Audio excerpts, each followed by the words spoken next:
Move on, and Ndamukong Suh and LeGarrette Blount got into it yesterday after Suh appeared to take a shot at Blount after a play. Earlier in the game, Suh also took a shot at a Pats lineman. Here's what Blount had to say after the game about Ndamukong Suh. There's not many guys in this league that like that guy. I don't even know if it's a lot of guys on that team that like him. He's a dirty player. He's always been a dirty player. He's going to always be a dirty player. There's no room in the game for that. T.O., what's your reaction to this? I agree. There's not many people in the league that likes the guy. You messing with a guy like Blount, that's not a guy you want to mess with. Yeah. Again, LeGarrette Blount's at a place now where he can call somebody else dirty after what he went through, which was the dirtiest play we've seen dirtiest post-game incident ever. You get into this situation, I agree, Suh. I like Suh the person, but I don't play anymore. So if I was a player, I probably wouldn't like Suh. But that's like, this is 2017. We still talk about this? Like, that's who he's been. Like, it's not a newsflash at this point, right? Like, this is who he is. And like you said, a lot of people say that. Suh as a person, I like the fun dude. guy, nice guy to be around. Suh on the field, crosses lines. Remember that? Yeah, the stomping and all that. Habitual line stepper. I mean, look at Yeah. He went to Clemson with that play. I don't know what he did. What's going on? What he just did with Rodgers there, I'm sure that was equivalent to what he did to Blount under that pile. Right. Again, trying to be a little bit aggressive, trying to impose a little harm, to a guy. Again, come on, man. You're messing with a guy's livelihood when you do stuff like that. By the way, does that ever work? Like, when dudes try to intimidate and, like, they'll do something dirty, does that ever work? Do you ever be like, oh, man, I'm not going over there again because he's going to mess with me? I would want Suh to try that outside of those football lines. There you go. Him and Aqib Talib. Let's see that outside the game. Let's see what you're doing. See how far he gets with that outside. You don't get intimidated, you get irritated. That's all. Man. Coming up, you lost to Amanda Nunes in a 48-second beatdown on Saturday at UFC 207. This was Rousey's first fight since a devastating loss to Holly Holm over a year ago. This second straight loss, I think, tanks her legacy. And I tell you why. We've talked about greats who have fallen off the cliff before. Let's talk about Mike Tyson. Let's talk about even Roy Jones still out there fighting, or Bernard Hopkins. Greats who then, when they fall off the cliff, we say, forget the end. Let's go back to their great moments, and we respect and revere them. That's not Ronda Rousey. Because think about Ronda Rousey. When she was great, everyone was saying, Who are you fighting? What are you doing? Oh, and then finally the whole universe paid attention to Ronda Rousey. Right. And as soon as we paid attention, we saw Holly Holm and Amanda Nunes do what they did to her and make us say, you know what? All those conversations of the baddest woman walking the earth, better than Layla Ali, could outbox Layla Ali, could beat up Floyd Mayweather. All of that conversation goes out the window because I don't think we paid enough attention and gave enough respect to when she was supposedly great. I totally agree. And what this really says is really kind of points me to the level of competition that she was fighting at that particular time. Now you have Holmes, who knocked her out, and then you have Nunes, who basically I saw some of her clips when she was preparing for this. Dude, I was like, man, this girl is a beast. Yeah. But going into, I don't know, looking at this clip, it seems like Ronda was still kind of dazed from the last fight. She didn't seem aggressive. She didn't seem like that person that really had that chip on her shoulder. Not that dog in her. Got knocked out, previously coming into that ring with a lot of fire. It seemed like she was, I don't know what she was waiting on, but she wasn't as aggressive as I expected her to. Her whole thing is, she's not a boxer. She's a grappler, right? Yep. Bring him to the ground. She's trying to box there, and she got knocked out. And she got knocked out in the fight before that because she kept that space. I don't understand the strategy, but I'll be honest. Do we have to give her a little bit of credit for at least making women's MMA a thing that we pay attention to? Big time credit for that. Yes, absolutely. We'll give her that credit, but then will we give her the respect as the fighter? She has to walk around now if she retires forever with those things haunting her. And that's going to be the joke. That's going to be the running, I don't think it's going to be running respect. Right. I think it's going to be the running mockery of, wow, look what happened to you. You got exposed to that level. I still respect her. I don't know if she retires or not, but for me, I would get back in that ring one more time. I would. She don't look like she wants to do that. She didn't watch Saturday, did you? She may not want to get back in there, but it was just something about her demeanor, her disposition that, for me, it didn't really say that I'm coming in here to regain my title, to get that belt. Let's do what Ronda Rousey should do. Let's move on. Let's talk about some chain snatching. And yesterday, Aqib Talib and Michael Crabtree got into it, which resulted in Talib snatching Crabtree's chain off his neck. in the most disrespectful punk move I've ever seen. Here's Talib after the game explaining it. Been wearing that chain all year, man. It just been growing on me. So I said if he wear that chain in front of me, I'm gonna snatch it off. So he wore it in front of me, so I had to snatch it off. What did he say to Bill, man? Oh, he started crying to the ref. He called for the ref. He ain't say nothing to me though. Now, like I said, this is the most punk move I've ever seen, T.O. Now, it's hard to call a dude a punk, and I'm not trying to go there on him, but this is a punk move. Look, he shot himself before, so I don't think he got too much punk in him. Dude, crazy. But how crazy can you get when you are in a football game? This is a violation of our fraternity, our creed, which is, look, we're going to ball out. I'm going to try and do as much as I can out here, but go home to your family, go home to your life. I'll go home to my life, and all is good. This reminds me, T.O., of cats that grew up where I grew up in Compton.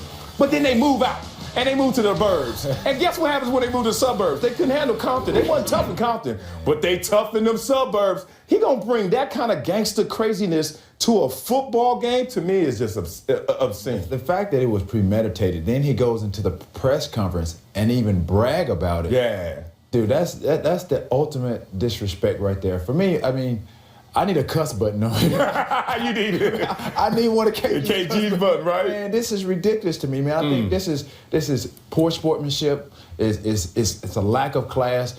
I'm very surprised. I'm very shocked in this behavior. Yeah, I mean, it's so out of bounds. I'm kind of dumbfounded. Like, there's no example that I've ever seen where guys like you said, premeditated, disrespectful, and just out of place. There's no time and place where you say, I'm gonna snatch your chain, because you don't know where he got that chain from. You don't know if that charm is of honor from the family. You don't know what the hell.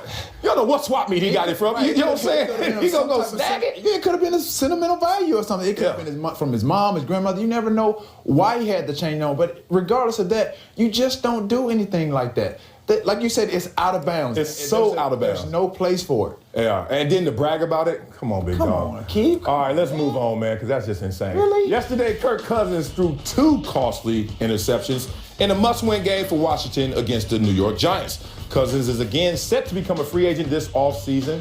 And Barry Zverluga writes, what the crowd at FedEx Field wanted out of Sunday was a relaxing, satisfying victory over a team that didn't have much to play for. What they got instead was this uneasy feeling of not being able to emotionally commit to the most important player on the team. T.O., you're running the Redskins. Would you make a big commitment to Kirk Cousins this offseason? Come on, man. This is a tough one, man. How? This is tough, man. I mean, in a situation like this, you're going into the postseason, or have the chance to, and you have a quarterback, again, that you're relying on to move your team down the field and make critical plays. Yep. Again, I saw the last interception where he got pressure, and then he tried to really kind of pass across his body, and a costly interception at that, to really they could have won the game or tied the game. I don't know if I'm giving him the keys right away. Now, see, I disagree with you, and I know I'm giving him the keys. First of all, you got to think, this is not a prisoner of the moment decision. You're not making this decision based on a yesterday performance. This is to trust a guy for 4 to 6 years going forward, and then you have to look at the entire body of work. His entire body of work supports Kirk Cousins as a starter in this league, and a good starter. Now, if you want to base this on anything else, look at those numbers right there. And not so great in clutch time, but we're talking about body of work time. And guess what? This team is not ready to win a Super Bowl just yet, but they're certainly close. If you restart this franchise by getting another quarterback, and who's out there? Name the quarterbacks that people are talking about next year. Tony Romo. Come on, you gonna start this season off next year with Tony Romo when you got all that young talent? No, you go with Kirk Cousins. Did you not see what Tony Romo did yesterday? Yeah, in one drive. How long is that gonna last? Have you seen Tony's body of work? Yeah. All right then. Okay, you wanna go there on Tony Romo? Of his last 6 games, 3 of them he got injured. 6 games, 3 of them got injured. He didn't get injured yesterday, he only did 1 drive. He gets hurt a lot. You put that clip up of his production in the last 2 minutes of the game. It's not good. It's not good. You need a crunch time. You need a crunch player in that position. You think about what about the rest of the time? What about the other 58 minutes of the game? What about those minutes? You may not even have Deshaun Jackson. He's talking about possibly going back to Philadelphia. That's real. So again, you got to look at I understand the body of work, but you got to understand the pieces that are around him. You take Deshaun Jackson off that team. Pierre Garçon has been mediocre this year. Who is he going to throw to? Jordan Reed. You throw it to Jordan Reed. You keep Kirk Cousins. You don't lose Deshaun Jackson and your franchise quarterback. You got to keep one of those pieces. You're going to throw it to a tight end heavy team? It happens in New England. Bad news. It's time for 3 jeers. 1 jeer for Blake Bortles. What you done did, boy? Coach Jags, Bortles throws a terrible pass that hits the defender right in the nugget, right in the dome. That's it. Well, what they say? Every pass that hits you in the hands, you're supposed to catch. What about your head, T.O.? It happens. Hey, he's using his head. You probably got hit in the head before. 2 jeers for a referee. UNC Stanford, the ref can't get out of the quarterback's way and ends up forcing a fumble. Lord. You ever run into a ref, T.O., with the ball in your hand? No. I tried to use them as an extra defender, though. Oh, on purpose, huh? Exactly. I have a high IQ. Okay, that's one way to measure it. 3 jeers for Rashawn Evans. Check out Evans completely eat it. Trying to run up to the SEC set. Did you see Marcus Spears? Did you see the catch, though? It was a little delayed. But, hey, he was there, though. He was there. I like the fact that he owned it. He ain't even tripping. Coming up, a Clemson player got a little extra handsy against Ohio State over the weekend. We analyze all the details next. All the details? Really? That's wrong. That's so nasty. This is Sports Nation. Time for Pulse of the Nation presented by Toyota. Winners and losers. Check out Lil Ben McAdoo at the Giants game yesterday, complete with the diner menu. Did he nail it? Did he nail it? Big Ben McAdoo holding a Waffle House menu, man. You see that? Big Mac and Little Mac. Hey, the plays starting to work now, though, for the Giants. Looking a little better, baby. They going to the Super Bowl? Yeah. How you going to do that if y'all going to lose in Green Bay? How y'all going to win? We did it before. It's going to be hard to do. We did it before. Let's go to winner. Digging for buried treasure. Oh, man. Steve Sarkisian went all the way down to Alabama and got caught red-handed eating his boogers at the Peach Bowl. Red-handed and green-fingered. Do you trust this man to lead Alabama's offense? Well, they don't have much of a choice, do they? I like how Lane Kiffin was just like, all right, I'm out, y'all. Because this way, if it falls apart, it was like, but y'all gave me Florida Atlantic? Yeah. Look, these are friends taking care of friends who respect each other. You think about it, Lane Kiffin got himself in a position where he can run a program again and make sure that everyone thinks he's a great leader. Then he gets his job, Sark gets to redeem his career. I think it's a win-win all the way around. Absolutely. I will be expecting him to run my offense, but not my play. He's not. Don't touch me at the gun part. Losers, sound guys. Another sound guy got taken out yesterday, T.O. Is it time for sound guys to start wearing protective gear? They need somebody. They need some security guards or something. They need to listen to what they got the sound for. You can hear the stampede coming, run. Yo, by the way, they don't need security guards. My man, Director of Team Security for the Rams, Kevin Tucker, got taken out just the same way a couple weeks ago. Security ain't gonna save him. Well, are they so into their job of sound that they don't see? Like you can't see that dude about to run into you? This is what you call people. It's glass to their job. Yeah. Loser, Mariah's World. We've all seen Mariah Carey's epic fail on New Year's Eve. Your thoughts on the perfect ending to 2016? Looking good though, Mariah. My. The producers asked Mariah's people when they were gonna show up, and I swear to God, I'm not making this up. The quote was, "What time does the ball drop?" Okay, they should have known what was gonna happen after that, then. That's it from LA.